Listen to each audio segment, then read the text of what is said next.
Riwayat kunut niku umumnya di sholat yang jahar. Di sholat yang jahar. Sholat jahar niku apa? Sholat jahar niku nggih sholat subuh, sholat maghrib, sholat isya, dan sholat taraweh witirnya. Sanes tarawehnya tapi witirnya.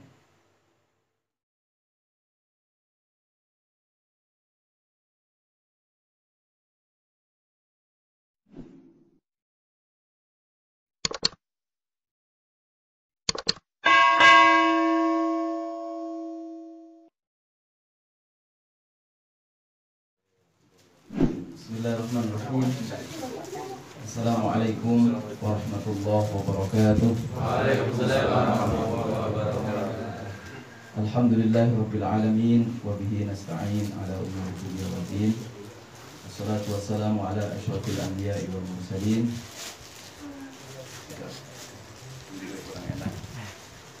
Wa ala alihi wa ashabihi wa man ittaba'ahum bi ihsanin ila yaumiddin. Laqad qala Allah Ta'ala fil Qur'anil Karim. A'udzu billahi minasy syaithanir rajim. Bismillahirrahmanirrahim. Qulillahu yuhyikum thumma yumitukum thumma yajma'ukum ila yaumil qiyamati la raiba fihi walakinna aktsaran nasi la ya'lamun. Shadaqallahul azim wa shadaqa rasuluhul karim wa nahnu ala dzalika minasy syahidin wasyakirin. Amma ba'du. Yang sama-sama kita hormati Syekhunal Karim Syekh Nur Hadi. Kita tetap memanggil Syekh dari dulu ya. Syekhunal Karim. Syekhuna Nur Hadi, Ketua Umum Pimpinan Ranting Pemuda Muhammadiyah Sendang Agung. Kemudian beserta jajaran pimpinannya, para sesepuh, bini sepuh, dan saya kira yang hadir hari ini nggak ada yang bini sepuh ya, semuanya muda-muda. Yang juga saya hormati dan saya muliakan para asatid, para ustadzat, nggak ada ustadzatnya ini, asatid aja. Para asatid yang insya Allah kita semua dirahmati Allah dalam pengertian yang positif, karena dirahmati Allah pengertian yang negatif itu kita sudah dicabut nyawanya dalam pengertian yang positif. Baik, kulo kapan hari itu dikontak oleh Syekhuna untuk mengisi acara malam ini. Kulo tanggupi nopo nih, temani nopo kinten-kinten. Wis sak karepe, sak metune berarti nggih. Nggih, sak metune.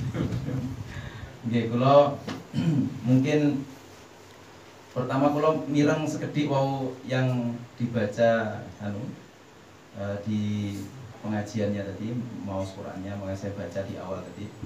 Kalau mungkin bahas niku sekedap mawon, baru kemudian kita beralih ke yang lain-lain.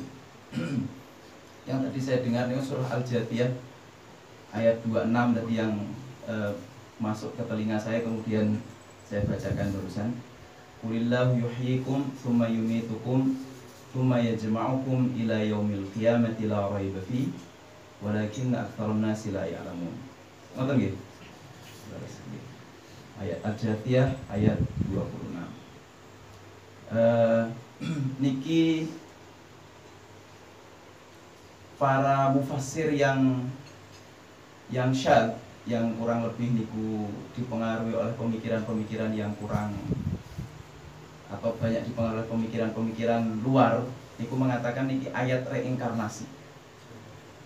Jadi Islam niki menganut paham reinkarnasi. Gitu. Kan kulillah, kul katakan ya Muhammad, Allahu yuhyikum. Allah niku menghidupkanmu. Tsumma yumitukum, kemudian mematikanmu. Tsumma yajma'ukum, kemudian membangkitkanmu dan mengumpulkanmu. La ila yaumil qiyamah la raiba fi, untuk dibangkitkan pada hari kiamat, la raiba fi, tidak ada keraguan dalamnya. Walakinna aktsarun nasi la ya'lamun, tapi banyak dari manusia yang tidak paham, tidak tahu.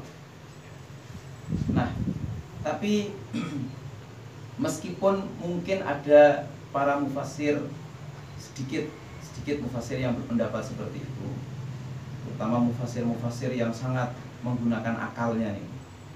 Ini paham reinkarnasi dalam Islam. Tapi ujung ayat ini menarik. Walakinna aktsarun nasi la ya'lamun. Menggunakan kata la ya'lamun. Nek ting ilmu bahasa Arab, misalnya la ya'lamun niki berarti tidak tahu. Itu tidak tahunya niku karena tidak punya pengetahuan. Karena ilm niku la ya'lamun, tidak punya pengetahuan. Nah, pengetahuan niku berarti pengetahuan yang sifatnya teori.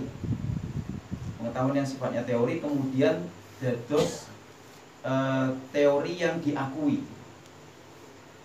Nah, karena itu kalau yang mau berpendapat bahwa ini tafsir reinkarnasi bisa saja tidak tepat. Kenapa? Karena Gusti Allah niku di atas segalanya gitu. Kalau reinkarnasi itu kan seolah-olah manusia itu sudah berada dalam garis-garis alam. Garis-garis alam, dia dihidupkan, dimatikan. Bahkan dalam konsep Hindu itu kan dihidupkannya itu berubah menjadi sesuatu yang lain. Jadi kalau dia itu misalnya baik, maka berubah menjadi lebih ganteng, misalnya gitu, atau lebih cantik. Tapi ada juga yang berubah menjadi hewan. Hewannya itu sesuai dengan karakternya. Orang misalnya sing sukanya tidur terus kan, gitu berubahnya reinkarnasinya menurut dados nopo nih.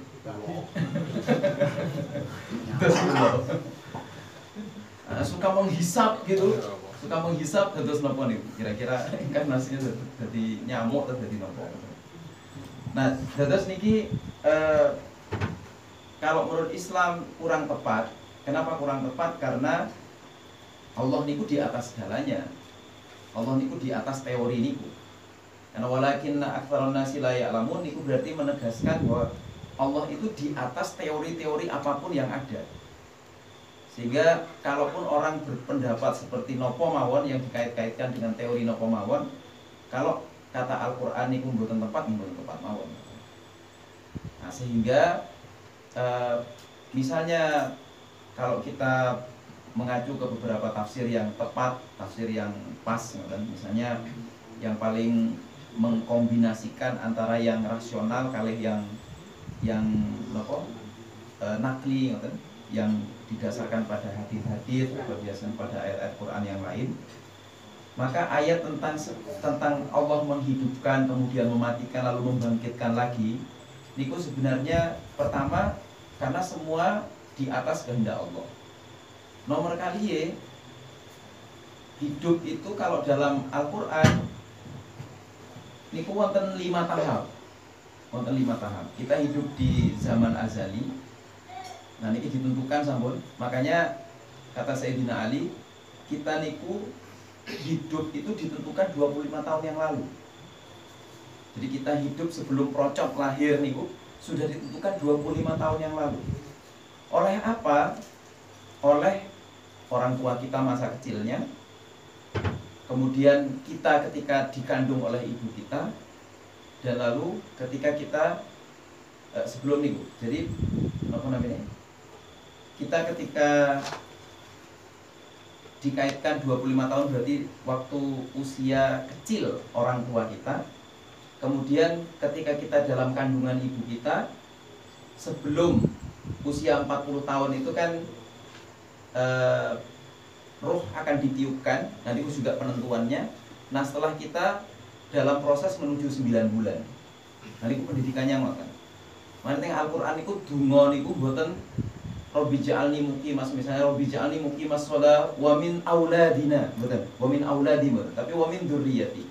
Nah, dzurriyyah niku berarti memang konsepnya 25 tahun sebelumnya, 25 tahun yang lalu. Nah, terus kita hari ini sebenarnya adalah kita 25 tahun yang lalu. Anak-anak kita yang sudah lahir atau akan lahir itu ditentukan oleh kita 25 tahun yang lalu. Nah, jadinya makanya ketika menghidupkan hidup itu berarti memang di 5 alam nih. Pertama alam azali, kemudian yang kedua alam alam ruh. Di alam azali ini di sisi Tuhan, di sisi Allah di alam ruh. Kemudian teng alam azali niku di sisi Tuhan, kemudian alam ruh. Alam ruh niku sebelum kita terbentuk. Nah, kemudian di alam rahim. Tadi alam rahim, alam dunia, lalu alam kubur. Itu 5. Nah, penentuan dari proses niki makin di alam akhirat. Nah, ini yuhyikum. Nah, yumitukum setelah kita meninggal, setelah kita menuju kuburan. Yumitukum, tsumma yajma'ukum, kemudian kita dibangkitkan untuk dikumpulkan ila yaumil qiyamah, pada hari kiamat. La raiba fi, dan itu tidak ada keraguan di dalamnya. Nah, niki teori kehidupan ini kemudian menurut para teoritikus, mumpun dianggap tikusnya dulu, teoritikus. Menurut para teoritikus itu misalnya kalau di barat itu hidup itu ya berhenti hanya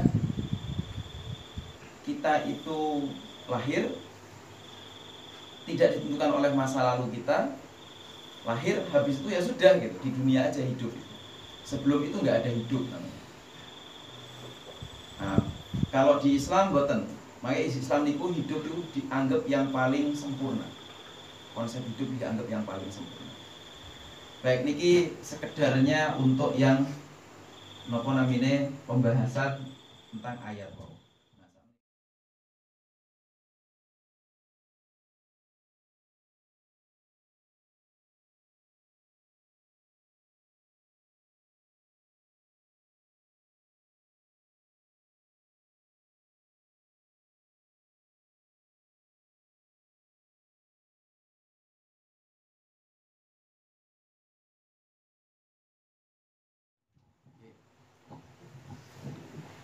Riwayat kunut niku umumnya di sholat yang jahar. Sholat jahar niku napa? Sholat jahar niku nggih sholat subuh, sholat maghrib, sholat isya, dan sholat taraweh witirnya. Sanes tarawehnya tapi witirnya. Nah, tapi ada 3 pendapat yang ini. Pendapat pertama, setelah keluar hadis tentang berakhirnya musibah, maka kunut itu menjadi terhapus. Jadi kunut itu dibaca hanya ketika sedang ada bala, sedang ada musibah, atau mendoakan musibah dari saudara-saudara kita, baik yang jauh ataupun yang dekat, apalagi yang dekat. Misalnya yang Palestina, kita kemudian maghrib niku dengan kunut, isya dengan kunut. Nah, kemudian pendapat kedua, kunut niku mutlak.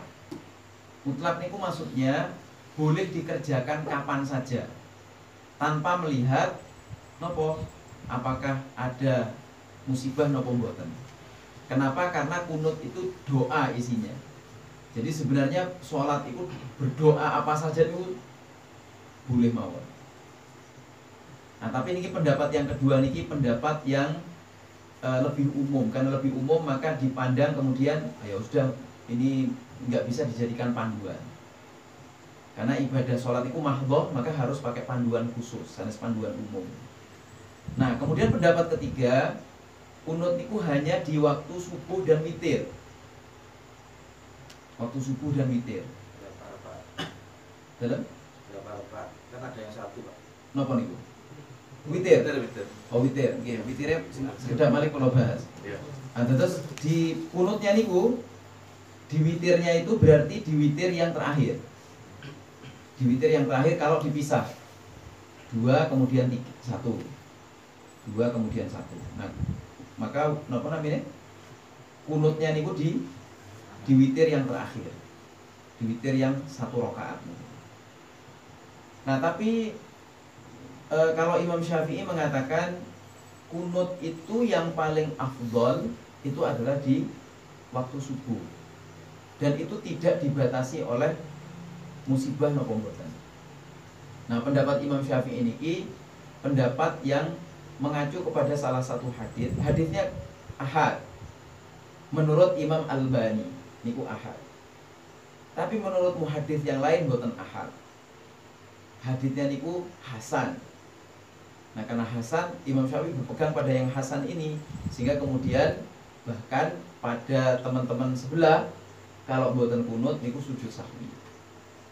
Kenapa sujud sahwi? Karena bagi mereka kunut itu hadits yang didukung oleh dalil hadits yang hasan, yang kuat posisinya. Nah, sekarang bagaimana witir? Witir niku pripun? Dan terus di dalam di dalam Ramadan Rasulullah niku sebenarnya banyak cara sholat tarawih atau qiyamul lail Ramadan. Nanti Rasulullah ngeten. Sholat 4-4-3. Berarti witirnya 3. Sekawan-sekawan 3. Nah, kalau sekawan-sekawan 3 ini Rasulullah umumnya sholat di rumah, tidak di masjid. Jadi umumnya sholat di rumah. Berarti sholatnya tidak di masjid Nabawi, tapi di rumah. Nah, tapi ada yang berpendapat ya, rumah Rasulullah kan sebelahnya itu sama dengan masjid. Jadi itu bagian dari masjid lah, sampingnya masjid. Kinten-kinten pavilionnya masjid, termasuk masjid lah. Akhirnya kemudian berpendapat terus podo wae nang masjid enggak nang masjid 4-4-3 enggak apa-apa. Akhirnya 4-4-3 itu tidak bersyarat di rumah. Di masjid pun boleh. Nah, wonten malih carane ngeten. 2-2-2-2-3. Nah, ini juga umum. Wonten malih ngeten. 10 satu salam. Nanti mireng lho mboten. Nanti toh susun jajan ya. Tapi niki kiambaan. Sampeyan imami 10 lho. Oh ya. Ngrekuk gre. Jadi Rasulullah niku 10 rakaat dijadikan satu, boten wonten tahiyat awalnya. Tasyahud awal niku boten wonten. Langsung tasyahud akhir di rakaat ke-10. Assalamualaikum, langsung berdiri lagi. Boten duduk. Langsung berdiri sambung witir 1. Nah, wonten carane ngoten. Wonten malih Rasulullah seperti teman-teman sebelah nih, teman NU. Jadi 2-2-2-2, kemudian witirnya 2+1. Nah, tapi niku niatnya harus gini. Buatan niat kan, makanya mereka itu pakai usolli. Biasanya usolli sunnatan minal witri rok'ataini. Jadi minal witri itu sebagian dari sholat witir yang 2 rakaat. Maka yang kedua usolli sunnatan minal witri rok'atan. Nah, sebagian dari witir yang sebelumnya tadi 2 rakaat itu sampai kok pinten 1 rakaat. Sunnatan lillahi ta'ala. Nah, kalau soalnya senian niku SD niku kula nate sinau teng pondok salaf. Dan diajari seperti itu. Terus saya mengerti dan kitab-kitabnya itu ada. Nah, mana yang benar? Nah, contoh dari Rasulullah nggih kathah ngoten. Semuanya benar. Sing enggak bener niku sing mboten salat.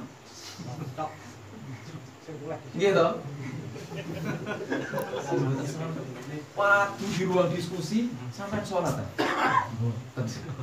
Ini saya mulai niki. Nggih kados ngoten. Terus cara sholat. Wonten malih sing 8 rakaat, 1 salam, kemudian tambah 3. Kalian 21 apa mengada-ngada? Nah, mboten. Jadi gini. Saya sih berpendapatnya ngeten. Meskipun itu boleh diikuti, silahkan, boten. Nah, kita sebagai warga Muhammadiyah berarti mengikutnya yang sudah diputuskan tarjih. 21 itu plus kenapa? Ya bukan 21, 23 ya. 23 ya.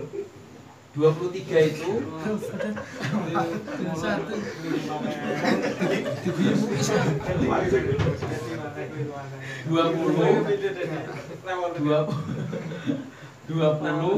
iya maksudnya 20 per kali gitu. Terus 23 niku 20 kemudian 2 plus 1 itu kan mengikuti riwayat Umar bin Khattab. Nek ting ilmu hadis kula belajar saking Ustaz Ar-Romu Harmuzi, pengajar hadis, pengajar ilmu hadis. Dan memang beliau ini nama seorang ulama penulis pertama ilmu hadis. Nah, jadi Ustaz Dur ini luar biasa. Ar-Romu Harmuzi. Syekh Ar-Romu Harmuzi ini penulis pertama ilmu hadis. Nah, teng mriku disebutkan ngeten, yang disebut hadis niku wonten 3 maknanya. Pertama adalah hadis mausul. Hadis mausul niku hadis yang langsung tersambung secara sanad teng Kanjeng Nabi Muhammad SAW. Nah, terus secara sanadnya niku langsung para sahabat niku qala Rasulullah SAW. Ini hadis mausul. Wonten hadis mauquf. Nah, hadis mauquf niki hadis yang berhenti secara periwayatan teng sahabat. Berarti saya periwayatan teng sahabat. Nah, sahabat niki pripun? Apakah dia mengada-ngada? Boten. Dia tetap mengacu kepada nopo yang sampun disampaikan oleh Rasulullah Muhammad SAW. Nah, wonten malih hadis maqtu'. Nah, hadis maqtu' niki hadis yang secara periwayatan sampai tabi'in. Tabi'in ini berarti muridnya sahabat. Berarti di bawahnya lagi. Biasanya disebut athar atau disebut khobar biasanya. Nah, tapi itulah dalam ilmu hadis ngoten. Berarti kalau kita mengacu kepada riwayat sahabat, salah napa mboten? Mboten. Cuman nek wonten satu dalil yang tersambung kepada Rasulullah dan ada contohnya, ini kemauan yang diambil. Tapi bukan berarti kemudian yang mengacu kepada hadis sahabat niku salah mboten. Tetap benar. Tetap benar. Loh, apakah itu bid'ah? Nah, Umar nanti ditanya, Sayyidina Umar nanti ditanya. Ni'matul bid'ah. Nggih. Hada. Maksudnya sholat tarawih ini. Bahwa paling nikmatnya bid'ah niku nggih sholat tarawih. Nah, Rasulullah nate. Nah, makanya Umar niki berani berpendapat seperti itu. Cuma 3 hari. Rasulullah kan nate sholat di luar, di masjid, bahkan ngimami. Niku 3 hari. 3 hari. Dan Rasulullah ketika ditanya berapa sholatnya, Rasulullah tetap 11. 8, kemudian Rasulullah mundur. Witirnya niku dalu. Witirnya dalu. Nah, berarti terus Sayyidina Umar boleh ditambah Mas ya, karena qiyamul lail itu tidak terbatas. Qiyamul lail itu aslinya belum terbatas. Jadi kan misalnya sampun sholat raweh, kemudian dalu mangke mau melanjutkan sholat-sholat lain tune, saged napa mboten? Boleh, malah dianjurkan. Nah, karena dianjurkan itulah maka sebenarnya jumlah sholat qiyamul lail niku mboten terbatas aslinya. Mboten terbatas. Nah, cuman memang sebaiknya yang terpenting itu kualitasnya. Yang dimaksud kualitas adalah mboten kecepatannya, tapi kualitasnya. Kalau senyum nanti diajari. Amin. Qaf, Allahu Akbar, Yasin, Allahu Akbar, Alif Lam Mim. Yang dibaca depan aja. Nun, Allahu Akbar.